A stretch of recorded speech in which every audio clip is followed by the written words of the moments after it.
नमस्कार छात्रों, मैं डॉक्टर भारती मालपाणी, पंडित लज्जा शंकर झा शासकीय उत्कृष्ट उच्चतर माध्यमिक विद्यालय जबलपुर से। छात्रों, आज हम कक्षा 12 विषय जीव विज्ञान अध्याय 6 वंशागति का आणविक सिद्धांत भाग 1 की पुनरावृत्ति करेंगे, जिसके अंतर्गत 6.1 डीएनए, 6.2 आनुवंशिक पदार्थ की खोज, 6.3 आरएनए के बारे में अध्ययन करेंगे। छात्रों, सबसे पहले आप ये बताइए कि न्यूक्लिक अम्ल क्या है। हम लोग 9th क्लास से पढ़ते आ रहे हैं कि कोशिका के अंदर केंद्रक होता है और केंद्रक के अंदर एक अम्ल होता है जिसे न्यूक्लिक अम्ल कहते हैं। ये न्यूक्लिक अम्ल है क्या? ये क्या काम करता है? इसका हमारे शरीर में क्या रोल है, क्या भूमिका है? चलिए पढ़ते हैं। न्यूक्लिक अम्ल की खोज सबसे पहले फ्रेडरिक मिक्सचर नामक वैज्ञानिक ने 1869 में की थी। केंद्रक के अंदर उन्हें एक अम्लीय पदार्थ मिला था जिसे उन्होंने न्यूक्लिन दिया था। जितने भी लिविंग बीइंग हैं, उन सभी लिविंग बीइंग्स में, सजीवों में देखें तो न्यूक्लिक अम्ल पाया जाता है और ये न्यूक्लिक अम्ल 2 प्रकार का होता है, जिसमें नंबर 1 है डीएनए और नंबर दूसरा है आरएनए। और यह जो न्यूक्लिक अम्ल होता है वास्तव में आनुवंशिक पदार्थ होता है जो आनुवंशिक लक्षणों को एक पीढ़ी से दूसरी पीढ़ी में पहुंचाने का कार्य करता है। सबसे पहले 6.1 डीएनए।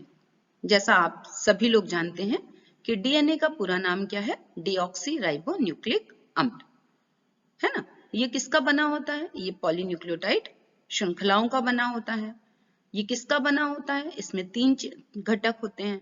कौन कौन से? इसमें एक होता है नाइट्रोजन आधार, दूसरा होता है पेंटोज शर्करा और तीसरी होती है फास्फोरिक अम्ल। जब नाइट्रोजन आधार पेंटोज शर्करा से मिल जाते हैं तो इन दोनों के मिलने को हम न्यूक्लियोसाइड कहते हैं, और जब न्यूक्लियोसाइड के साथ फास्फोरिक अम्ल मिल जाता है तो वो न्यूक्लियोटाइड बन जाता है। इस प्रकार से अगर हम देखें तो जो डीएनए होते हैं ये पॉलीन्यूक्लियोटाइड की एक श्रृंखला होती है, जिसमें अगर हम नाइट्रोजन आधार की बात करें तो 2 होते हैं, जिसमें एक पाइरीमिडीन होती है और दूसरा प्यूरिन। तो जो प्यूरिन होती है वो डबल रिंग वाली होती है, जबकि पाइरीमिडीन जो रहती हैं वो सिंगल रिंग वाले होते हैं। छात्रों, जैसा अभी मैंने बताया आपको कि पाइरीमिडीन एकल रिंग वाले होते हैं, सिंगल रिंग वाले होते हैं, जिसमें साइटोसिन, थाइमिन और यूरेसिल आते हैं, जबकि प्यूरिन डबल रिंग वाले होते हैं जिसमें एडेनिन और गुआनिन आते हैं, है ना। अब साइटोसिन की बात करें तो अगर हम डीएनए की संरचना देखते हैं तो इसे हम लोग किससे प्रदर्शित करते हैं? सी से करते हैं, थाइमिन को टी से, यूरेसिल को यू से प्रदर्शित करते हैं, जबकि एडेनिन को ए से और गुआनिन को जी से प्रदर्शित करते हैं। तो इस प्रकार अगर हम देखें तो डीएनए में एक डीऑक्सीराइबोस पेंटोज शर्करा होती है, एडेनिन होता है, गुआनिन, साइटोसिन, थाइमिन तथा फास्फोरिक अम्ल होता है। जबकि आरएनए में देखें तो एक राइबोस शर्करा होती है, एडेनिन, गुआनिन, साइटोसिन और थाइमिन की जगह यहाँ पर यूरेसिल होता है और फास्फोरिक अम्ल उपस्थित होता है। छात्रों, डीएनए और आरएनए की अगर हम संरचना देखते हैं तो वो काफी हमको जटिल प्रतीत होती है, लेकिन इतनी जटिल होती नहीं है। अगर हम इसको समझने की कोशिश करें तो बहुत आसान है। इसे हम लोग यहाँ पर समझने की कोशिश करेंगे। यहाँ पर एन क्षार मतलब नाइट्रोजन क्षार जो होता है, जिसमें हमने क्या लिया? नाइट्रोजन क्षार में एडेनिन, गुआनिन, साइटोसिन, थाइमिन का जो एन ग्लाइकोसिडिक बंध होता है वो पेंटोज शर्करा मतलब 5 कार्बन वाली जो शर्करा होती है उसके पहले कार्बन के OH से जुड़ जाता है। सबसे पहले क्या करेगा? जो क्षार होगा वो पेंटोज शर्करा के पहले कार्बन के OH से जुड़ जाएगा और जुड़कर क्या बनाएगा? न्यूक्लियोसाइड बनाएगा। और जब फॉस्फेट समूह फॉस्फोएस्टर बंध द्वारा न्यूक्लियोसाइड के 5वें नंबर के कार्बन से OH समूह से जुड़ जाता है तो वो न्यूक्लियोटाइड का निर्माण कर लेता है ना। मतलब क्या करना है? सबसे पहले नाइट्रोजन क्षार जो होगा वो पेंटोज शर्करा के पहले कार्बन के OH के साथ जुड़कर ग्लाइकोसिडिक बंध बनाएगा। जब ग्लाइकोसिडिक बंध बनेगा तो न्यूक्लियोसाइड बंध बन जाएगा। अब ये जो न्यूक्लियोसाइड हमारा बना है, ये न्यूक्लियोसाइड क्या का जो 5वें नंबर का कार्बन है वो फॉस्फेट समूह के द्वारा OH समूह से जुड़ जाएगा और न्यूक्लियोटाइड का निर्माण कर लेगा। जब दो nucleotide third end to 5 end, मतलब दो न्यूक्लियोटाइड रहेंगे तो एक थर्ड एंड पर और दूसरा 5वें एंड पर फॉस्फोडाइएस्टर बंध द्वारा जुड़कर एक डाई न्यूक्लियोटाइड का निर्माण करता है। इस तरह कई न्यूक्लियोटाइड्स जब आपस में जुड़ जाते हैं तो एक पॉलीन्यूक्लियोटाइड श्रृंखला का निर्माण कर लेते हैं। छात्रों, एक बहुत बड़ी समस्या हमारे सामने ये रहती है कि हम थर्ड एंड 5 एंड पांचवें एंड से तीसरे एंड की ओर, तीसरे एंड से पांचवें एंड की ओर जा रहे हैं। तो ये होता क्या है? तो यहाँ पर हम देखें कि जो बहुलक है, बहुलक क्या होता है? छोटी छोटी यूनिट्स थी, ये छोटी छोटी यूनिट्स आपस में मिलकर जब एक बड़ा अणु बना लेती हैं तो उसे हम लोग बहुलक कहते हैं ना। जैसे मोनोमर पढ़ा होगा आप लोग ने, एक लक होता है, एक लक मिलकर बहुलक बना लेते हैं। तो ठीक उसी तरह से छोटी छोटी न्यूक्लियोटाइड्स अपन ने बनाई थी, और ये न्यूक्लियोटाइड किसकी बनी थी? पेंटोज शुगर थी और नाइट्रोजन बेस था और फॉस्फोरिक एसिड। जब ये तीनों आपस में मिल गए तो मिलने से न्यूक्लियोटाइड बना था। तो जब बहुत सारे न्यूक्लियोटाइड मिल गए तो वो कहलाने लगा हमारा पॉलीन्यूक्लियोटाइड। तो इस पॉलीन्यूक्लियोटाइड में भी हम 5th एंड और 3rd एंड की बात कर रहे हैं। तो बहुलक में राइबोज शर्करा जो है उसके 5वें एंड पर, ये हमने लिया है 5वें एंड पर फॉस्फेट समूह मिलता है। ये देखिए, ये 5वें एंड पर हम देख रहे हैं क्या मिल रहा है हमको? फॉस्फेट समूह मिल रहा है। तो यहाँ पर जो अगला ग्रुप होगा वो यहाँ पर जुड़ेगा, तो उसे हम लोग कहते हैं 5वां एंड कहते हैं। जबकि दूसरा जो किनारा है शर्करा का, वहां पर हमको OH समूह मुक्त मिल रहा है, हाइड्रोक्सिल समूह, तो इसको हम तीसरा एंड कहते हैं। अर्थात जहां पर 5वां एंड होगा वहां पर फॉस्फेट समूह जुड़ा रहेगा, और जो तीसरा एंड होता है जहां पर OH समूह होगा वो 3rd एंड कहलाता है। ठीक है ना? तो ये देखिए एक पूरी श्रृंखला हमने जोड़ी हुई है। तो एक तरफ से हमारा OH हाइड्रोक्सिल समूह फ्री है और एक तरफ हमारा फॉस्फेट समूह फ्री है। तो इस प्रकार से एक लंबी श्रृंखला जो न्यूक्लियोटाइड की रहती है वो जुड़ती चली जाती है और हमारा DNA बन जाता है। अब RNA में देखें तो RNA में राइबोज के सेकंड एंड पर एक अतिरिक्त OH होता है। क्योंकि यहाँ पर हम DNA की बात कर रहे हैं तो डीऑक्सी है, यहाँ पर एक ऑक्सीजन की कमी हो जाती है, लेकिन राइबोज में वो उपस्थित रहता है। इस कारण यहाँ पर 3rd एंड हाइड्रोक्सिल होता है, लेकिन RNA में राइबोज की जो सेकंड एंड होती है वहां पर एक अतिरिक्त OH समूह भी स्थित होता है और वहां पर थाइमिन की जगह यूरेसिल हमको मिलता है। छात्रों, अभी हमने बात की कि न्यूक्लिक एसिड बने किसके होते हैं, है ना?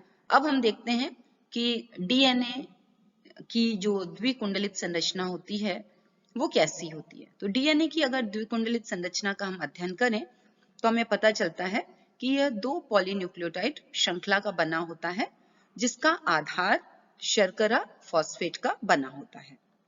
दोनों श्रृंखला प्रति समांतर ध्रुवता रखती हैं, मतलब एंटी पैरेलल होती हैं। एक अगर 5 एंड टू 3rd एंड की जा रही है तो दूसरी 3rd एंड टू 5 एंड की ओर जा रही है। जैसे अभी अपन ने पढ़ा, 3rd एंड मतलब जहां पर OH समूह होगा और 5 एंड मतलब जहां पर फॉस्फोरिक अम्ल होगा।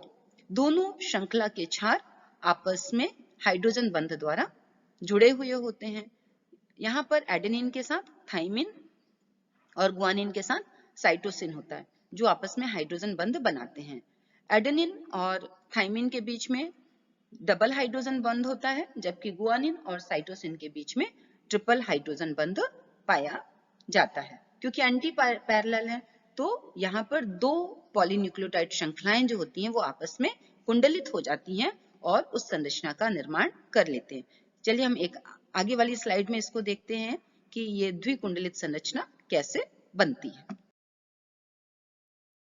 छात्रों, ये दो श्रृंखलाओं का बना होता है और सबसे महत्वपूर्ण बात यह होती है कि दोनों श्रृंखलाएं दक्षिणावर्ती कुंडलित होती हैं, मतलब राइट हैंड साइड की ओर ये क्वाइलिंग होती है। ऐसा नहीं कि कहीं पे भी हो जाती है, एकदम फिक्स होता है ना? कैसी श्रृंखला बनती है? जैसे अभी हमने बोला कि दो श्रृंखलाएं होती हैं और ये एंटी पैरेलल होती हैं, तो इसको समझना जरूरी है। देखिए यहाँ पर ये 5 एंड है और ये 3rd एंड है। तो 3rd एंड में यहाँ पर क्या है? OH है और 5 एंड में यहाँ पर फॉस्फेट है ना? दूसरी में देखें तो नीचे की ओर यहाँ पर हाइड्रोक्सिल समूह है, मतलब ये थर्ड एंड हो गया, और यहाँ पर फॉस्फेट समूह, मतलब ये क्या हो गया, इसका 5वां एंड हो गया। तो एक हम देख रहे हैं ऊपर वाली कहाँ है, 5 एंड टू थर्ड एंड की हो जा रही है, और नीचे वाली हमारी थर्ड एंड टू 5 एंड की ओर है ना। और यहाँ पर देखिए ये फॉस्फेट है, और फॉस्फेट के साथ ये शुगर जुड़ी हुई है ना, पेंटोस शर्करा जुड़ी हुई है, पेंटोस शर्करा के साथ एडेनिन है, और दूसरी वाली में हमारी थाइमिन टी लिखा हुआ है ना। और थाइमिन और एडेनिन के बीच में डबल हाइड्रोजन बॉन्ड है। इसी तरह से हम दूसरी अगर न्यूक्लियोटाइड में जाते हैं तो वहां थाइमिन है, थाइमिन के साथ एडेनिन है, इनके बीच में डबल हाइड्रोजन बॉन्ड है। फिर गुआनिन है, गुआनिन के साथ क्या है, साइटोसिन है, इनके बीच में ट्रिपल हाइड्रोजन बॉन्ड है। इसी तरह से साइटोसिन है और फिर गुआनिन है, इनके बीच में ट्रिपल हाइड्रोजन बॉन्ड है। तो इस तरह से जो अगर हम इसकी संरचना को देखते हैं तो पता चलता है कि एडेनिन थाइमिन के साथ और गुआनिन साइटोसिन के साथ ट्रिपल हाइड्रोजन बॉन्ड से जुड़े हुए होते हैं। अगर हम इनकी पूरी संरचना का अध्ययन करें छात्रों, ये परीक्षा की दृष्टि से काफी महत्वपूर्ण है। अक्सर पूछा जाता है कि डीएनए की संरचना बताइए, या वॉटसन एंड क्रिक के द्वारा दिया गया जो डबल कुंडली का मॉडल है उसकी संरचना बताइए। तो ये यहाँ पर देखिए, ये पूरा का पूरा एक डबल हेलिकल स्ट्रक्चर दिया हुआ है। जो देखा जाए तो दोनों जो धागे हैं, दोनों स्टैंड हैं, उनके बीच का जो डायमीटर होता है, जो दूरी होती है, वो 20 एंगस्ट्रॉम के बीच की होती है। ये जो एक कॉइलिंग की बात करें तो एक कॉइलिंग की पूरी जो लंबाई होती है वो 34 एंगस्ट्रॉम के बराबर होती है, और एक कुंडली में कुल 10 बेस पेयर होते हैं। इस प्रकार से अगर हम देखें तो ये जो लैडर शेप है, सीढ़ी नुमा संरचना है, तो दो सीढ़ी के बीच की जो दूरी होती है 3.4 एंगस्ट्रॉम के बराबर होती है। तो इस तरह से अगर हमको लिखने के लिए आता है कि डीएनए की संरचना बताइए या डीएनए का द्विकुंडलित मॉडल बताइए, तो यहाँ पर हमको ये सारी की सारी चीजें बतानी पड़ेंगी कि डीएनए डबल स्टैंडर्ड सीढ़ी नुमा कुंडलीदार संरचना है, जिनमें दोनों जो इसके स्टैंड होते हैं वो एंटी पैरेलल होते हैं, दक्षिणावर्ती होते हैं। इनमें जो व्यास होता है दोनों धागों के बीच का वो 20 एंगस्ट्रॉम होता है। इनकी जो लंबाई होती है एक कुंडली की वो 34 एंगस्ट्रॉम होती है। एक कुंडली के बीच में 10 जोड़े पाए जाते हैं, और एक जोड़े की जो सीढ़ी होती है उसकी अगर डिस्टेंस बोले तो वो 3.4 एंगस्ट्रॉम के बराबर होती है। छात्रों, जैसा अभी अपन ने देखा कि डीएनए डबल हेलिकल स्ट्रक्चर होता है और यह आनुवंशिक सूचनाओं को एक पीढ़ी से दूसरी पीढ़ी तक पहुंचाता है। तो ये कैसे पहुंचाता है? तो ये डीएनए से सबसे पहले देखा जाए तो आरएनए बनाता है और आरएनए से प्रोटीन बनाता है, और इसी रूप में वह सूचनाओं को एक पीढ़ी से दूसरी पीढ़ी तक स्थानांतरित करता रहता है। तो इस प्रकार से आनुवंशिक सूचनाओं का जो बहाव होता है वो डीएनए से आरएनए व वहां से प्रोटीन की तरफ होता रहता है। और ये सबसे पहले एक फ्रांसिस वैज्ञानिक जो थे क्रिक, उन्होंने ये सिद्धांत दिया था जिसको कि सेंट्रल डोगमा कहा जाता है। तो जितने भी हायर जो लिविंग बींग्स हैं, जीव हैं, सभी में ये सेंट्रल डोगमा प्रेजेंट होता है। लेकिन कुछ कंडीशंस में, कुछ वायरसेस में देखा जाए तो ये रिवर्स ट्रांसक्रिप्शन हो जाता है। रिवर्स ट्रांसक्रिप्शन मतलब आरएनए से डीएनए का बनना देखने को मिलता है। जैसे आप बता सकते हो कोई एक ऐसी बीमारी है जिसमें कि रिवर्स ट्रांसक्रिप्शन होता है?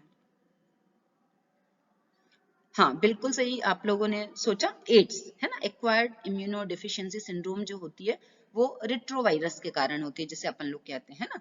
तो सभी जीवों में कैसा होता है, सेंट्रल डोगमा जो होता है सीधा होता जाता है, मतलब डीएनए से आरएनए बनेगा और आरएनए से प्रोटीन बनेगा। लेकिन जब एड्स का जो वायरस होता है, रिट्रोवायरस होता है, एचआईवी होता है, उसमें रिवर्स ट्रांसक्रिप्शन होता है, मतलब आरएनए से उसमें क्या बनने लगता है, डीएनए बनने लगता है।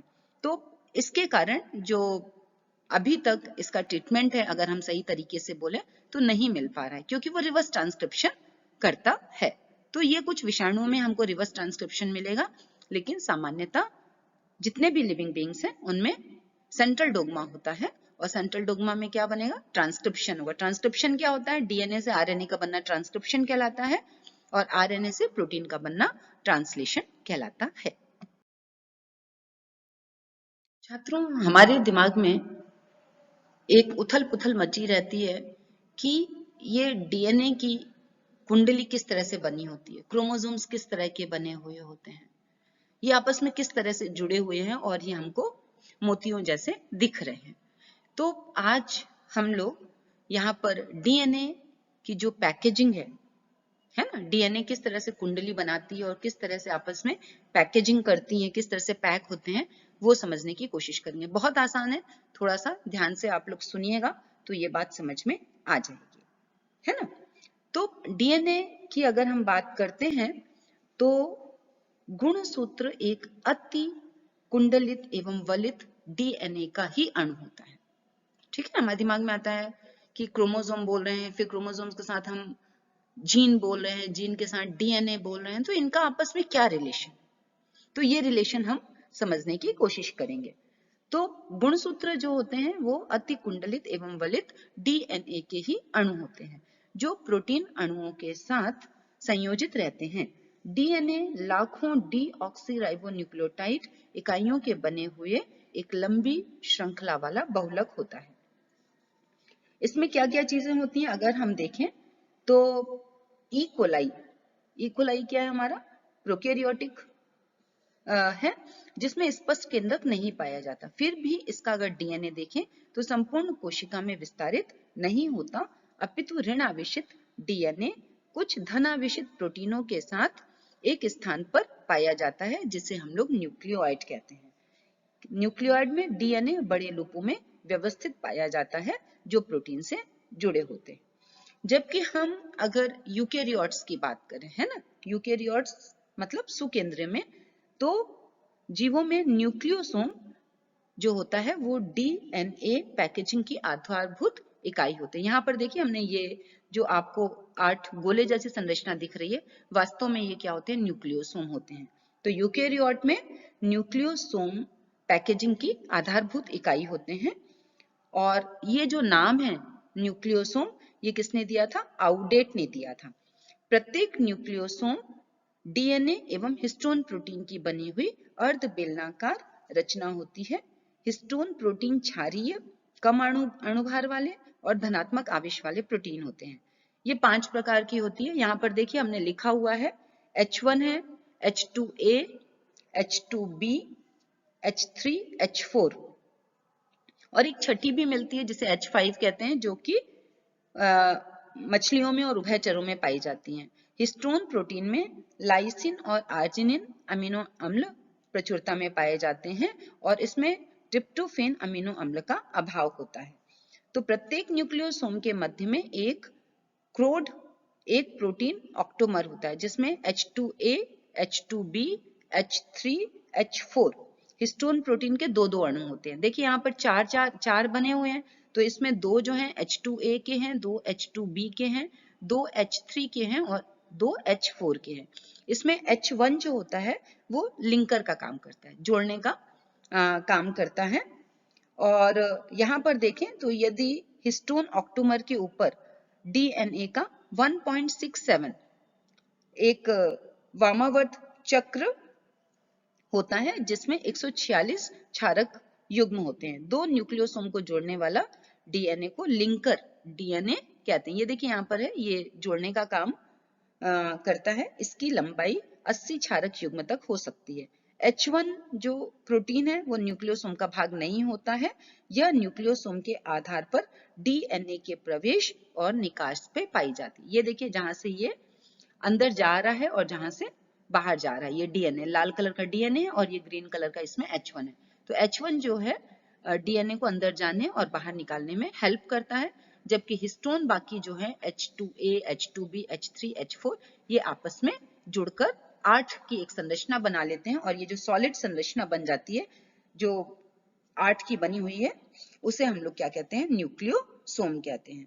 और जब 6 न्यूक्लियोसोम आपस में इस तरह से बन जाते हैं तो 6 न्यूक्लियोसोम से बनी हुई संरचना कहलाती है सोलेनॉइड। और ये सोलेनॉइड पुनः कहना चाहिए मिलते जाते हैं, आपस में संघनित होते जाते हैं और संघनित होकर धीरे धीरे एक बीडेड संरचना बना लेते हैं और वो हमें क्रोमोसोम के रूप में दिखाई देने लगते हैं। देखिए हम अब नेक्स्ट स्लाइड में हम दिखाते हैं आपको। छात्रों, अगर हम इलेक्ट्रॉन माइक्रोस्कोप से देखें तो ये पूरे की पूरी जो है वो हमें लगेगा कि पूरी की पूरी छोटी छोटी मोतियों की तरह ये जुड़े हुए हैं और यही जो कंडेंस्ड फॉर्म रहता है, इनका संघनित रूप रहता है, ये आपस में मिलकर क्रोमैटिड बनाते हैं और यही क्रोमैटिड कोशिका विभाजन के समय क्रोमैटिड जो रहते हैं वो क्रोमोसोम्स में फिर परिवर्तित होते हैं, दोहरे हो जाते हैं।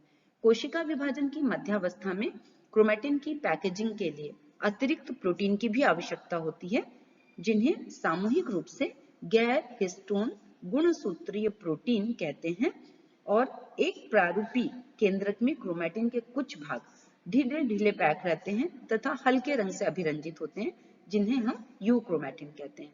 और जो सघनता से जुड़े हुए होते हैं और अधिक गहरा रंग लेते हैं, उन्हें हम हेट्रोक्रोमैटिन कहते हैं।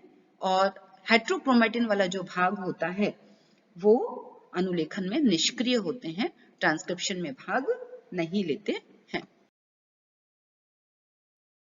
छात्रों, 6.2 आनुवंशिक पदार्थ की खोज। अभी हम लोगों ने डीएनए और आरएनए की संरचना कैसी है इसके बारे में अध्ययन किया। अब ये आनुवंशिक पदार्थ क्यों हैं, किस तरह से ये आनुवंशिक लक्षणों को एक पीढ़ी से दूसरी पीढ़ी में पहुंचाते हैं, ये जानना बहुत आवश्यक था। तो इसके लिए सबसे पहले 1928 में फ्रेडरिक ग्रिफिथ थे, उन्होंने एक रूपांतरित सिद्धांत दिया। उन्होंने क्या किया, स्ट्रेप्टोकोकस निमोनी जो बैक्टीरिया है उस पर उन्होंने प्रयोग किया और उसके आधार पर अपना ये बताने की कोशिश की कि आनुवंशिक पदार्थ डीएनए होता है कि आरएनए होता है, इसको देखते हैं ना। तो इन्होंने क्या किया, स्ट्रेप्टोकोकस निमोनी दो रूपों में मिल रहा था, एक था हमारा कैप्सुलेटेड और दूसरा था नॉन कैप्सुलेटेड। कैप्सुलेटेड का मतलब चिकनी चमकीली कॉलोनी थी, उनके चारों तरफ एक बहु शर्कराइड युक्त आवरण उपस्थित था। दूसरा नॉन कैप्सुलेटेड था, जिसके चारों तरफ आवरण उपस्थित नहीं था।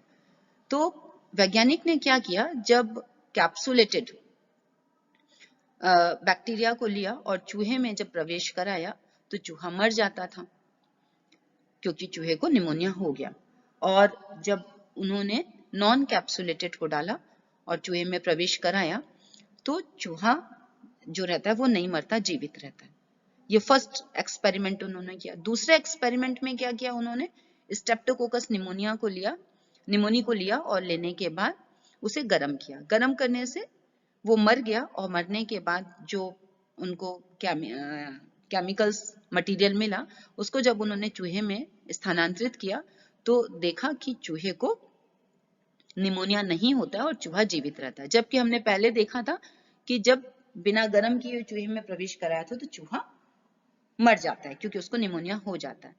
फिर उन्होंने क्या किया कि ये जो ताप से मृत जो एस प्रभेद था उसको लिया और आर प्रभेद जो था, आर प्रभेद मतलब जो नॉन कैप्सुलेटेड वाला था, उन दोनों को मिक्स कर लिया और मिक्स करके उन्होंने क्या किया, चूहे में उसको इंजेक्ट कराया। तो जब चूहे में इंजेक्ट कराया तो चूहे को पुनः निमोनिया हो गया और चूहा मर जाता है। तो इससे उन्होंने यह निष्कर्ष निकाला कि कहीं ना कहीं जो मटेरियल है इनहेरिट हो रहा है वो कहीं ना कहीं उसके डीएनए में या उसका जो न्यूक्लिक मटेरियल है उसमें उपस्थित है, क्योंकि जो उसकी खोल थी वो खोल तो हटा दी गई थी, खोल तो गई नहीं थी। तो खोल में तो उसका जेनेटिक मटेरियल इनहेरिट नहीं हो रहा है, उससे कहीं ना कुछ मटेरियल उसके न्यूक्लिन वाले पार्ट में उपस्थित है, जिसके कारण चूहे की डेथ हो जाती है।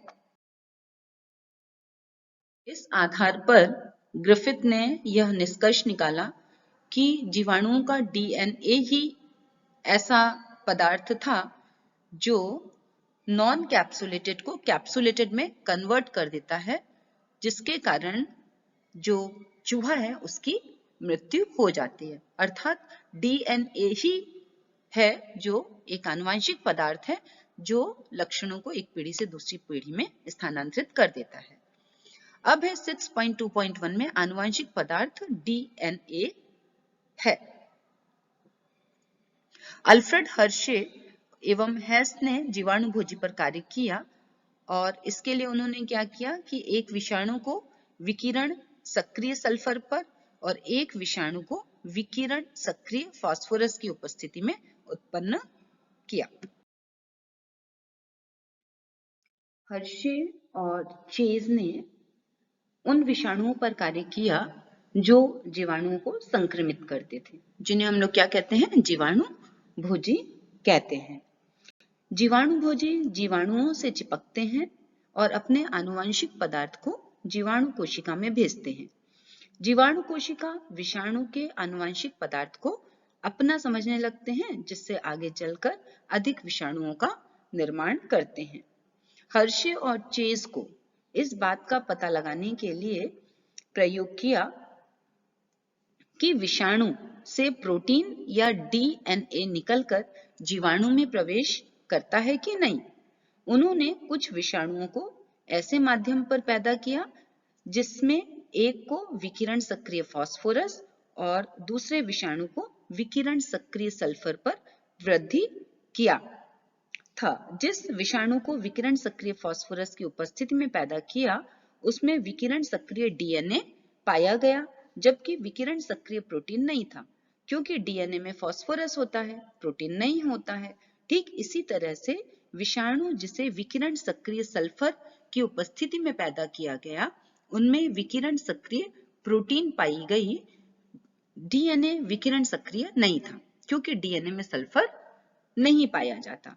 विकिरण सक्रिय जीवाणु भोजी ई कोलाई जीवाणु से चिपक जाते हैं और जैसे ये संक्रमण आगे बढ़ता है, जीवाणु को सम्मिश्रक में हिलाने से विषाणु आवरण अलग हो जाता है।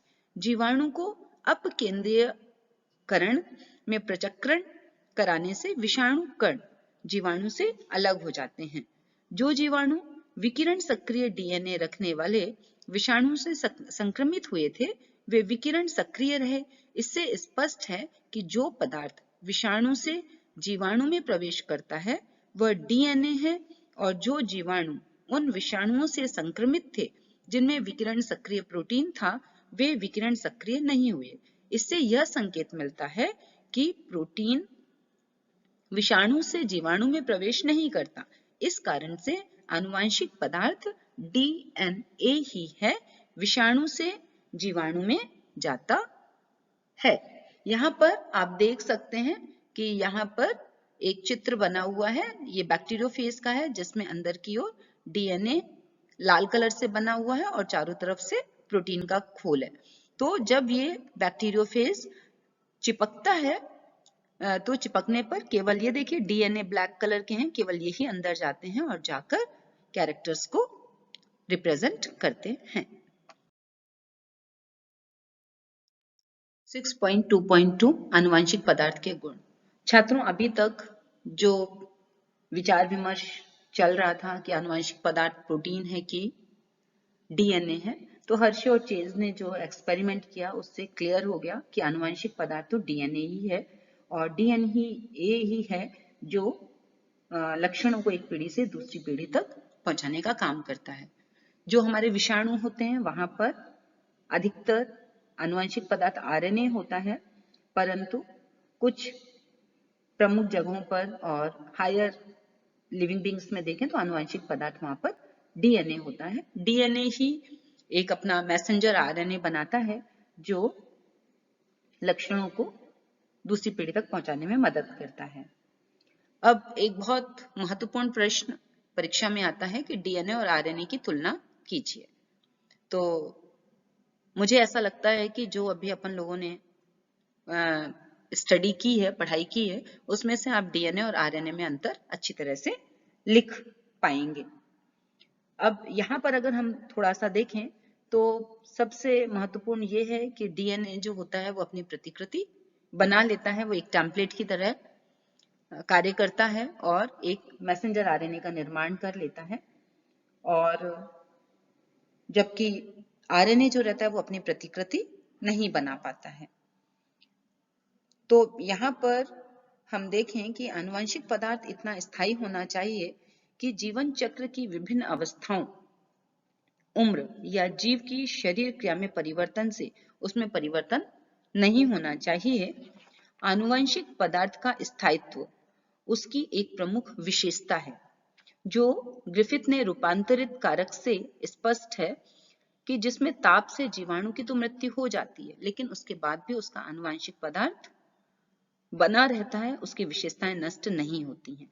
डीएनए के परिप्रेक्ष्य में इस बात को और अच्छे ढंग से समझ सकते हैं कि डीएनए के दोनों रज्जुक एक दूसरे के पूरक होते हैं, जो गर्म करने पर एक दूसरे से अलग तो हो जाती हैं, लेकिन पुनः उचित स्थिति में आने पर एक दूसरे से जुड़ जाती हैं।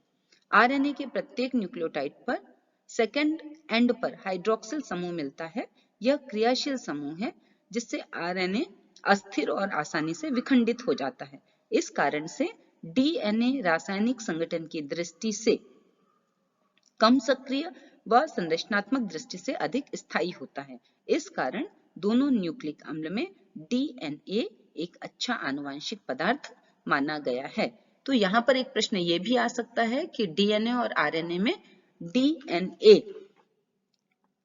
अधिक अच्छा आनुवंशिक पदार्थ है कि आरएनए अधिक अच्छा है। तो यहाँ पर भी हम इसकी तुलना करके बता सकते हैं।